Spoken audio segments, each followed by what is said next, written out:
आचार्य भगवान विशुद्ध सागर जी महाराज के, आचार्य भगवान विभव सागर जी महाराज के,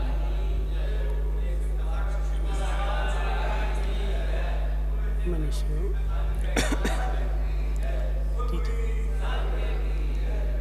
तीर्थंकर भगवान की दिव्य देशना शाद बार वाणी जयवंत हो। आचार्य भगवान अमृत चंद्र स्वामी पुरुषार्थ सिद्धि उपाय ग्रंथ में बता रहे हैं कि हे जीव, पुरुषार्थ की सिद्धि का जो उपाय है उसको पुरुषार्थ सिद्धि उपाय कहते हैं। चारों पुरुषार्थ की सिद्धि हो, चारों पुरुषार्थ की सिद्धि हो जाए तब तो उपाय सम्यक है।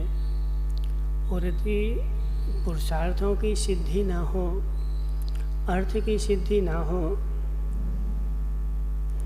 बताओ लक्ष्य की प्राप्ति ना हो तो पुरुषार्थ करना किस काम का।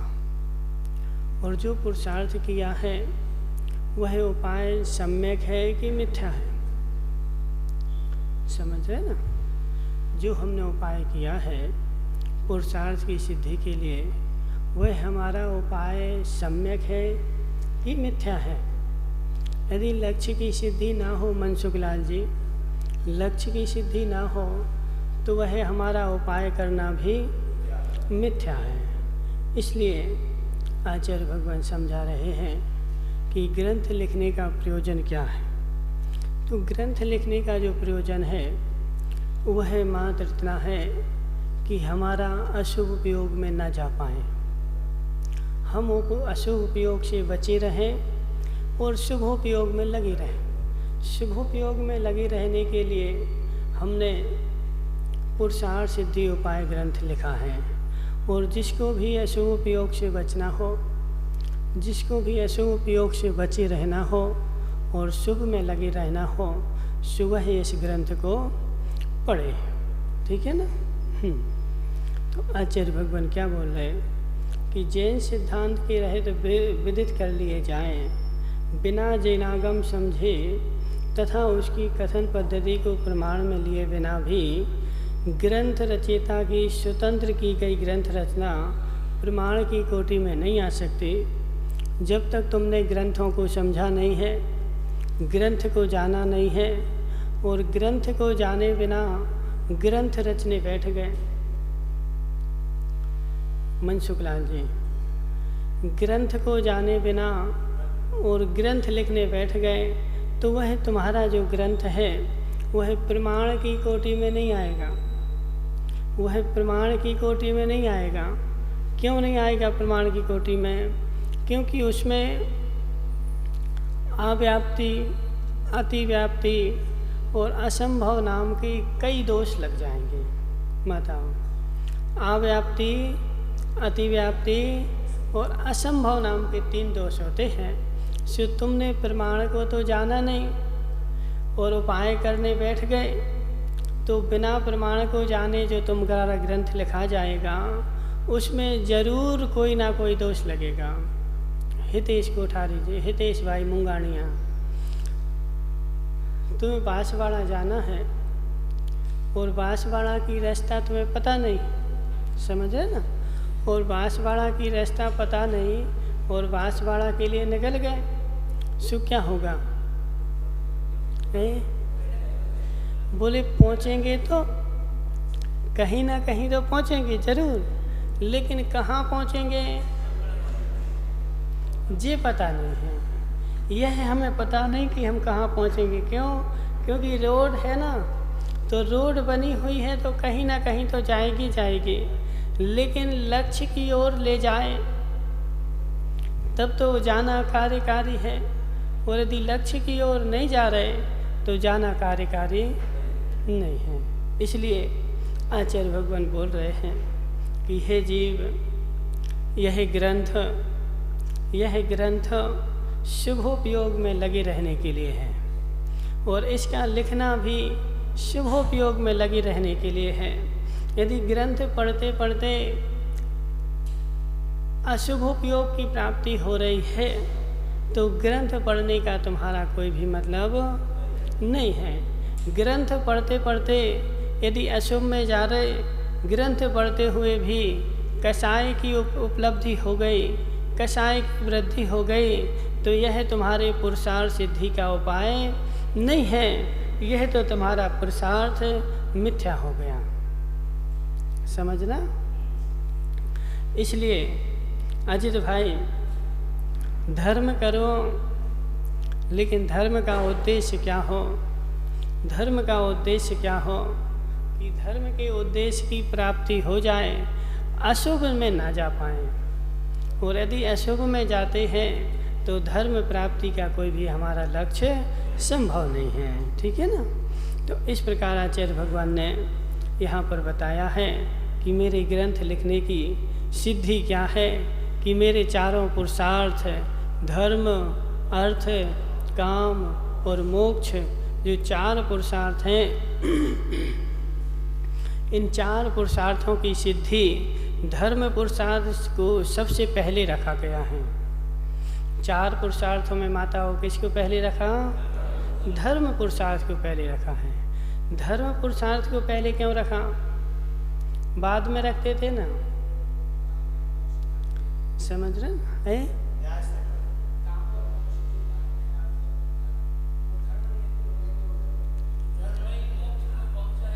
ठीक है ना। धर्म को पहले रखा और मोक्ष को बाद में रखा। तो धर्म को पहले रखने का क्या मतलब है कि धर्म जो पहले है, धर्म का स्थान सबसे प्रथम है। समझ रहे ना। जो चीज़ पहले प्राप्त होती है वो हमेशा चलती रहती है।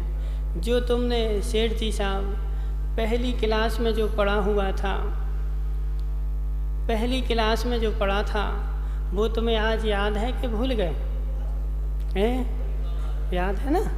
तो पहली में जो पढ़ा हुआ था वह लास्ट तक चलता है, लेकिन बीच में जो पढ़ा हुआ था वह भूल गए। समझ रहे ना।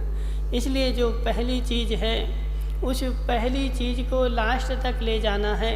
पहली चीज़ सब में काम में आएगी। धर्म अर्थ में भी काम में आएगा और काम में भी काम में आएगा और मोक्ष में भी काम में आएगा। इसलिए धर्म को हमने सबसे पहले रखा और हमने क्या किया है कि धर्म को पीछे ढकेल दिया है। समझ रहे ना।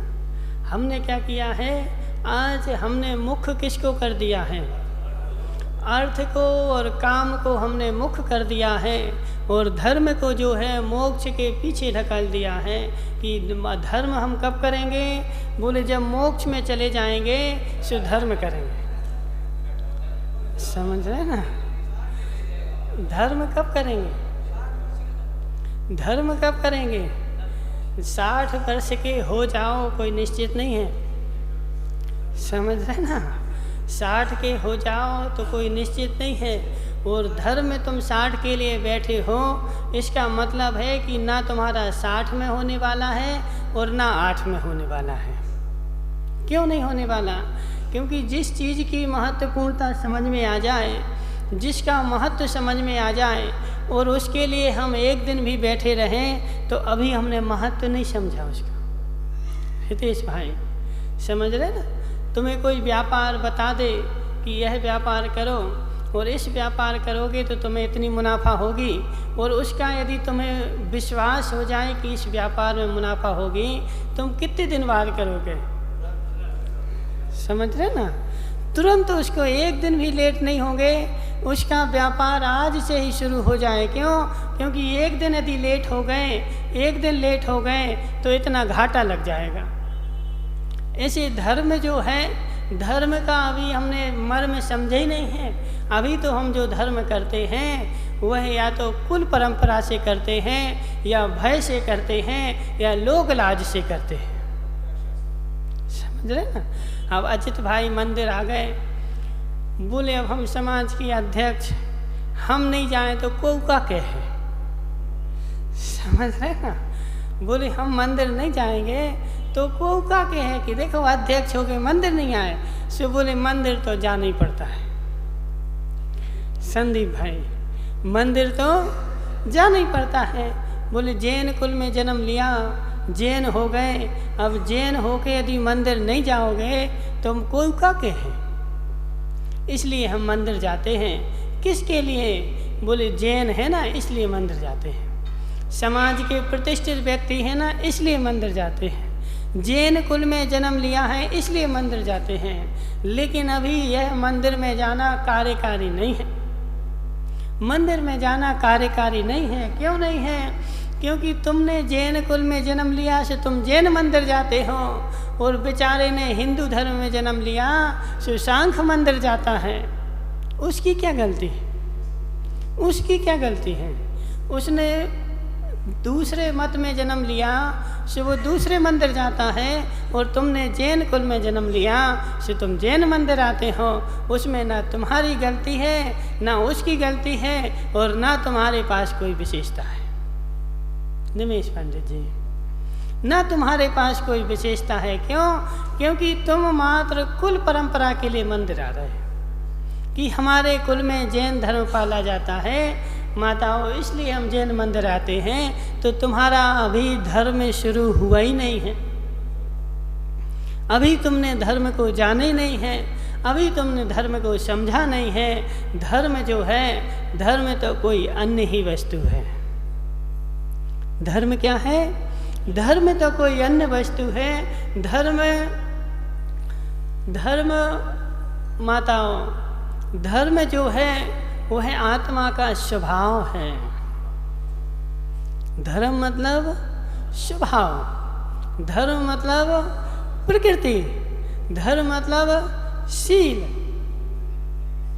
धर्म मतलब शील। बोलो सुदीप भाई, कहाँ से बोला हमने? कहाँ से बोला? माताओं, पैडी शील सहावो। भूल गए? भूल गए? देखो इतनी जल्दी भूल जाती माताएं। कोमरसार कर्मकांड जी में पैडी शील सहावो, प्रकृति बोलो, शील बोलो, स्वभाव बोलो, ये तीनों के तीनों जो हैं एकार्थवाची हैं। और धर्म जो है वस्तु का स्वभाव है, और वस्तु का स्वभाव वस्तु को छोड़कर कभी जाता नहीं। जब भी पाया जाएगा तो स्वभाव वस्तु में ही पाया जाएगा, वस्तु छोड़कर दूसरी जगह नहीं होगा। अब वह धर्म मेरा स्वभाव है, धर्म मेरा स्वभाव है, और धर्म मुझसे छोड़कर जाता नहीं। तो अब क्या करना है निमेश पंडित जी? अब क्या करना है? हम जो धर्म करते हैं वो धर्म नहीं है क्या? हम जो धर्म करते हैं वो धर्म नहीं है क्या? दूसरे व्यक्ति धर्म करते हैं वो धर्म नहीं है क्या? बोला ना संदीप भाई। प्रत्येक जगत का व्यक्ति, जगत का प्रत्येक व्यक्ति कुछ ना कुछ धर्म अवश्य करता है। और जगत में कहा जाता है कि इंसान से नहीं तो धर्म से तो डरो, धर्म से तो डरो। माता, धर्म से तो डरो। जब उसने धर्म कहा तो प्रत्येक व्यक्ति धर्म करना चाहता है, और प्रत्येक व्यक्ति कुछ ना कुछ धर्म करता ही है। ऐसा जगत में कोई भी व्यक्ति नहीं होगा जो धर्म को न जानता हो। है क्या कोई? अरविंद भाई, धर्म को जानते हो? धर्म को जानते हो? धर्म क्या वस्तु है?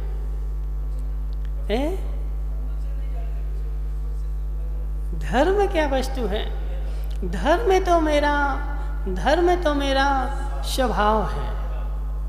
जो मेरा स्वभाव है वही मेरा धर्म है। उसको छोड़कर धर्म नहीं, और उसके अलावा धर्म नहीं। उस स्वभाव को प्राप्ति का जो उपाय है उसको भी हम उपचार से धर्म कहते हैं।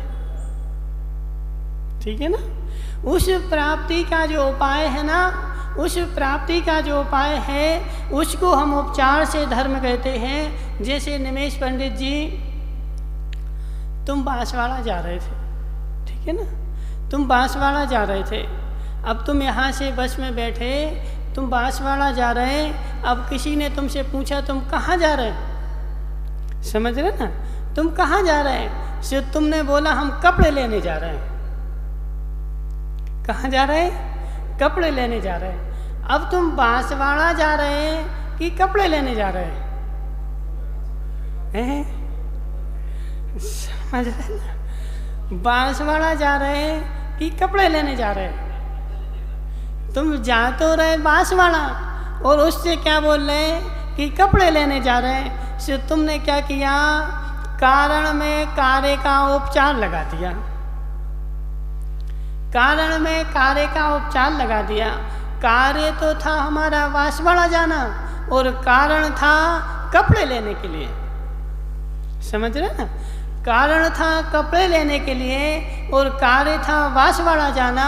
सो उस कार्य में तुमने कारण का उपचार लगा दिया और कारण का उपचार लगा करके क्या बोला, कपड़े लेने जा रहे हैं। समझ रहे ना?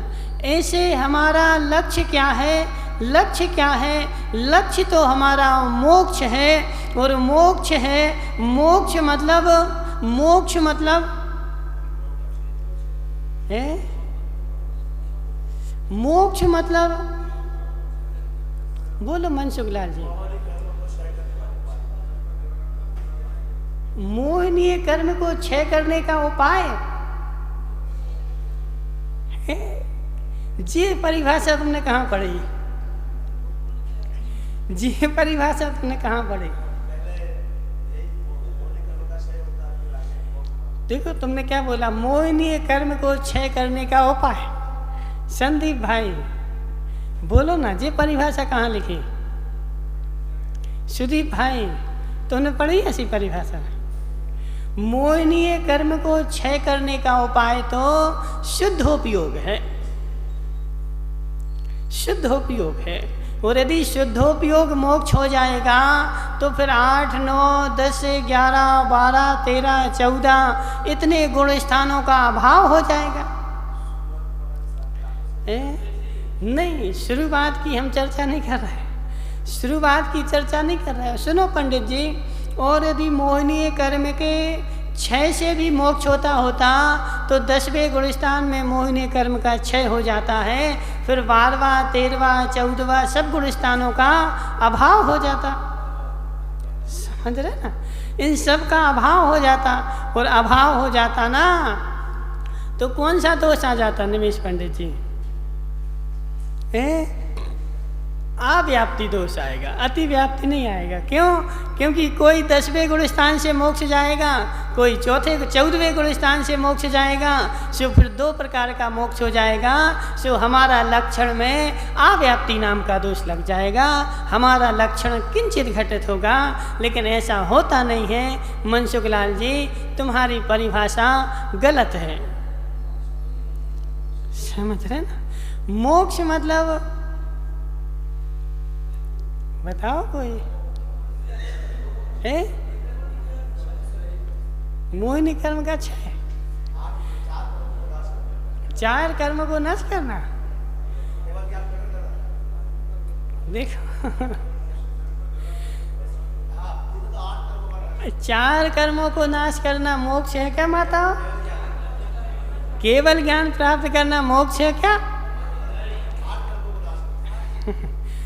8 कर्मों को नाश करना, 8 कर्मों का नाश होना मोक्ष है। अब इसको दूसरी भाषा में बोलेंगे, स्वभाव की प्रगटता ही मोक्ष है। स्वभाव की प्रगटता ही मोक्ष है। स्वभाव प्रकट हो जाए, स्वभाव हमारे पास है, स्वभाव हमारी सत्ता में है, लेकिन उस सत्ता की प्रगटता हो जाए। सुदीप भाई सत्य है कि नहीं? स्वभाव की प्रकटता होना मोक्ष है और स्वभाव की अप्रकटता होना धर्म पुरुषार्थ है। तो धर्म क्या है? धर्म क्या है माताओं? धर्म जो है वह हमारा स्वभाव है। और उस धर्म रूपी उस स्वभाव को प्रकट करने के लिए जो जो किया जाता है उसको हम उपचार से धर्म बोलते हैं। ठीक है ना? उस स्वभाव को, उस वास्तविक धर्म को प्रकट करने के लिए जो किया जाता है उसको हम वास्तव में, उसको हम उपचार से धर्म बोलते हैं। और वह उपचार रूपी धर्म यदि वास्तव को प्रकट ना करे तो उसकी धर्म संज्ञा नहीं है।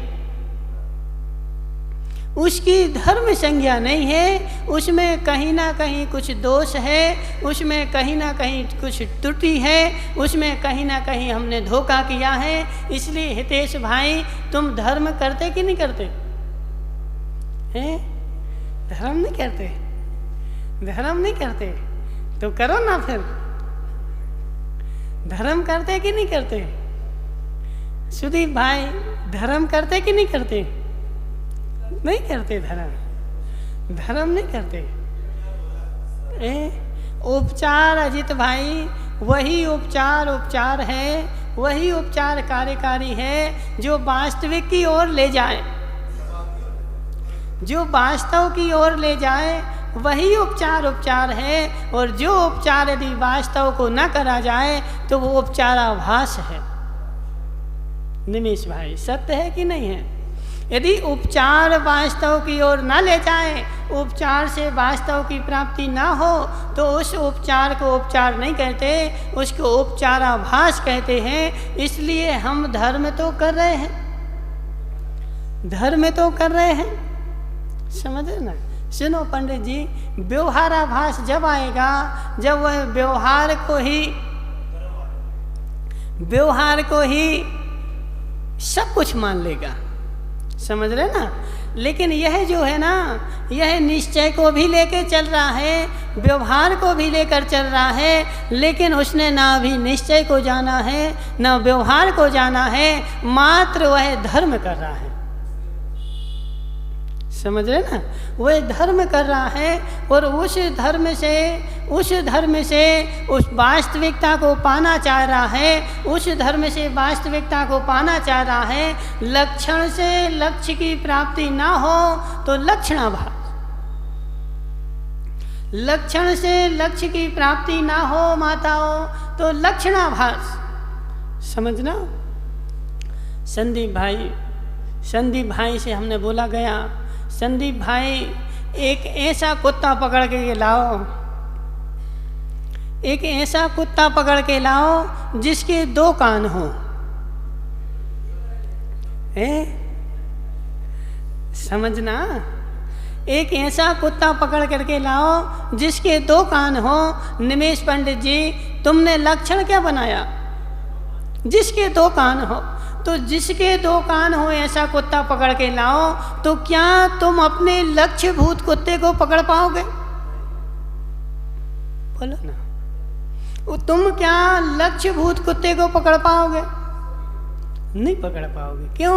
क्योंकि तुम्हारा लक्ष्य तो एक पर्टिकुलर कोई कुत्ता है और तुमने लक्षण बनाया कि 2 कान हो, तो 2 कान तो सभी के हैं, समझ रहे ना? 2 कान तो सभी के हैं, तो 2 कान जब सभी के हैं तो 2 कान से क्या तुम्हें जो कुत्ता चाहिए है वह कुत्ता पकड़ में आएगा? नहीं आएगा ना? तो बस सुनो, जब 2 कान से कुत्ता पकड़ में नहीं आएगा तो मात्र धर्म करने से क्या मोक्ष पकड़ में आ जाएगा? समझ रहे हैं? धर्म करने से मोक्ष पकड़ में आ जाएगा क्या? क्यों? क्योंकि धर्म तो जगत का प्रत्येक प्राणी करता है और सभी को सुख की चाह है, सभी को मोक्ष की चाह है, सभी मोक्ष की चाह में धर्म कर रहे हैं। तो तुमने मोक्ष का लक्षण क्या बनाया? धर्म। समझ रहे ना? तुमने मोक्ष का लक्षण क्या बनाया? धर्म। धर्म करेंगे तो मोक्ष की प्राप्ति होगी, धर्म करेंगे तो सुख की प्राप्ति होगी। माताओं, धर्म करने से मोक्ष की प्राप्ति होती हो तो जगत में जितने व्यक्ति हैं सबको मोक्ष की प्राप्ति हो जाना चाहिए। सभी व्यक्ति धर्म करते हैं। ऐसा कौन है जो धर्म नहीं करता? माताओं, ऐसा कौन है जो धर्म नहीं करता? प्रत्येक व्यक्ति धर्म करता है और प्रत्येक व्यक्ति को धर्म की प्राप्ति हो जाना चाहिए। लेकिन सबको मोक्ष धर्म की प्राप्ति नहीं हो रही, मोक्ष की प्राप्ति नहीं हो रही। इसका मतलब है कि तुम्हारा लक्षण जो है अभी वह असंभव दोष से दूषित है, असंभव दोष से दूषित है। हितेश भाई, इन दोषों को दूर करोगे तभी तुम लक्षण को जानोगे और तभी तुम लक्ष्य को पकड़ पाओगे। इन दोषों को देखो, दोषों को देखो निमेश पंडित जी, दोषों को देखो। जब तक धर्म का लक्षण नहीं जाना तुमने कि धर्म क्या होता है, धर्म कौन सी वस्तु है, तो धर्म मतलब क्या, धर्म मतलब क्या, समझ रहे ना। देखो सभी कितनी अज्ञानता जगत में है, इतनी घोर अज्ञानता है, घोर अज्ञानता है कि प्रत्येक व्यक्ति जगत का धर्म के पीछे भागा जा रहा है और धर्म जहाँ हो रहा हो वहाँ चला जाता है, धर्म क्षेत्र में चला जाता है। बोले क्यों? बोले हमें धर्म करना है, धर्म करना है, धर्म करना है। अब धर्म तो करना है, धर्म तो करना है संदीप भाई, धर्म तो करना है, कुत्ता तो पकड़ना है, लेकिन कौन सा कुत्ता पकड़ना है? जिसके दो कान है, जिसके दो कान है, समझ रहे ना। अब देखो अपन एक लक्षण हो गया, कौन सा? असंभव नाम का। अब दूसरा आता है कौन सा? अतिव्याप्ति नाम का लक्षण। अब निमेश भाई ने बोला कि संदीप भाई जाओ तुम एक ऐसा जानवर पकड़ के लाओ, ऐसा जानवर पकड़ के लाओ जिसके दो सींग हों। कैसा जानवर पकड़ना है? दो सींग हों। तो दो सींग मतलब जानवर, अब तुमने उनको बोला निमेश पंडित जी कि दो सींग का जानवर पकड़ के लाओ, तो तुम्हारे मस्तिष्क में कुछ है कि नहीं है कि नहीं है? तुम्हारे मस्तिष्क में तो कुछ है ना, किसी लक्ष्य की प्राप्ति का तुम्हारा उद्देश्य है कि दो सींग वाला मतलब किस लिए चाहिए? दूध लगाने के लिए चाहिए, समझ रहे ना। इनको निमेश पंडित जी को दूध लगाने के लिए गाय चाहिए है, सो इन्होंने लक्षण क्या बनाया कि ऐसा जानवर पकड़ के लाओ जिसके दो सींग हों। सो इन गाय के दो सींग है कि नहीं है? है ना। और बैल के कितने सींग हैं? तो संदीप गया सो बैल पकड़ करके ले आया। संदीप गया सो बैल पकड़ करके ले आया। अब बैल पकड़ के ले आया, निमेश पंडित जी तुम्हें लक्ष्य की प्राप्ति होगी कि नहीं होगी? क्यों नहीं होगी? तुम्हें तो दो सींग वाला चाहिए था ना, दो सींग वाला चाहिए था ना। तो दो सींग तो है ना उसके, दो सींग तो है ना उसके, हैं? समझना, विषय को समझना। दो सींग वाला जो लक्षण बनाया है वह लक्षण तुम्हारा अति व्याप्ति में चला गया। दो सींग वाला लक्षण अति व्याप्ति में चला गया। क्यों? क्योंकि वह लक्ष्य में भी है और अलक्ष्य में भी है। गाय के भी दो सींग हैं और बैल के भी दो सींग हैं, दोनों के दो दो सींग हैं। इसलिए हमारा लक्षण जो है वह लक्ष्य में भी गया और अलक्ष्य में भी गया, दोनों में चला गया। इसलिए उससे तुम्हें लक्ष्य की प्राप्ति नहीं होने वाली। ऐसे हितेश भाई तुमने धर्म का लक्षण बनाया, धर्म का लक्षण बनाया जिसको करने से बोले शांति प्राप्त हो, सो वही धर्म है। धर्म का लक्षण क्या बनाया? जिसको करने से शांति प्राप्त हो सो वही धर्म है। सो ऐसा तो बौद्ध भी कहता है, बौद्ध भी ऐसा कहता है। माताओं कल कहा था ना बौद्ध ने, क्या कहा था? भूल गए? कल शाम को जब बौद्ध दर्शन की व्याख्या चल रही थी तो बौद्ध दर्शन क्या बोल रहा था कि हे राजा श्रेणिक, तुम धर्म को अपना लो, धर्म को अपनाओगे तो तुम्हें राज्य प्राप्त हो जाएगा, धर्म को अपनाओगे तुम्हें शांति की प्राप्ति हो जाएगी, तो शांति की प्राप्ति हो जाएगी। यह यदि हमने धर्म का लक्षण बनाया है कि तुम धर्म करो, धर्म करो तुम्हें शांति मिलेगी, धर्म करो तुम्हें राज्य मिलेगा, तो धन संपत्ति मिलेगी। यदि तुमने इसके लिए लक्षण बना करके धर्म किया है तो तुम्हारे धर्म में अति व्याप्ति नाम का लक्षण दोष आ गया। कौन सा दोष आ गया? अति व्याप्ति दोष आ गया। क्यों? क्योंकि जो तुमने लक्षण धर्म का बनाया है वही धर्म का लक्षण तो बौद्ध ने भी बनाया है। बताओ, फिर तुम्हारे धर्म में और बौद्ध के धर्म में कोई अंतर नहीं रहेगा। तुम संदीप से बोलोगे कि जाओ संदीप भाई धर्म करो, धर्म करो, सो बौद्ध में चला जाएगा। क्यों? क्योंकि लक्षण की प्राप्त, लक्षण दिख रहा ना उसमें, लक्षण दिख रहा ना उसमें। लक्षण क्या है? शांति की प्राप्ति हो, धन की प्राप्ति हो। ये यदि तुम्हारे धर्म का लक्षण है तो यह लक्षण बौद्ध में ही पाया जाता है। फिर संदीप भाई बौद्ध में चला जाएगा और तुम्हें धर्म की प्राप्ति, लक्ष्य की प्राप्ति होगी कि नहीं होगी? नहीं होगी निमेश पंडित जी, नहीं होगी। और जब धर्म की प्राप्ति नहीं होगी तो तुम्हारा धर्म जो है ना अभी लक्षण सत्य नहीं है, अब असंभव, अतिव्याप्ति और अव्याप्ति। ठीक है ना? कौन सा? अव्याप्ति। एक लक्षण और बचा। अब सुनना निमेश पंडित जी, निमेश पंडित जी, तुमने संदीप भाई को बोला संदीप भाई धर्म करो, संदीप भाई धर्म करो। और संदीप ने बोला धर्म क्यों करे, धर्म क्यों करे? बताओ। धर्म करो, बोले पुण्य मिलेगा। क्या करो? धर्म करो, पुण्य मिलेगा। तो पुण्य के लिए धर्म करना है, पुण्य के लिए धर्म करना है, तो पुण्य के लिए धर्म करना है तो वह योगी राज, वह योगी राज जो अपने आत्मा में बैठे हैं वो तो कुछ भी धर्म नहीं कर रहे। समझ रहे ना? वह तो कुछ भी धर्म नहीं कर रहे, वो तो हाथ पे हाथ धरे बैठे हैं। ना उनके पास भगवान है, ना उनके पास कोई द्रव्य है, ना उनके पास कोई जिनवाणी है, हाथ पे हाथ धरे बैठे हैं। तो संदीप भाई यदि तुम धर्मात्मा हो, तुम धर्मात्मा हो, धर्म करते हुए तुम धर्मात्मा हो, तो वह योगी राजा धर्मात्मा हो जाएंगे। वह योगी राज जो है ना वह अधर्मात्मा हो जाएंगे।